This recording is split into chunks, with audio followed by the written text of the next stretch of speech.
आज की इस वीडियो में मैं अनबॉक्स करूंगा ये बड़ा सा बॉक्स। ये एक 60 वॉट्स का साउंड बार है जिसका नाम है फोर्ट S60। मैंने इसे बाय किया फ्लिपकार्ट से 3500 रुपए की प्राइस रेंज के ऊपर। यहाँ पे लिखा है Mivi push the limits and the craftsman note store. यहाँ पे लिखा है प्राउडली मेड इन इंडिया। एक छोटा व्हाइट बॉक्स भी देखने को मिल जाएगा। ये कोडेक्स का केबल है। ये 240 वोल्ट्स का आपको एक अडेप्टर देखने को मिल जाएगा जिसकी आउटपुट है 15 वोल्ट्स की। लिथियम आयन बैटरी भी देखने को मिल जाएगी।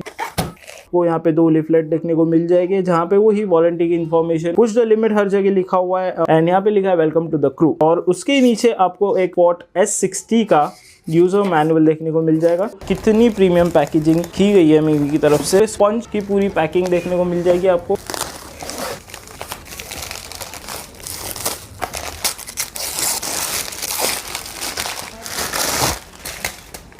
पे मीवी की ब्रांडिंग देखने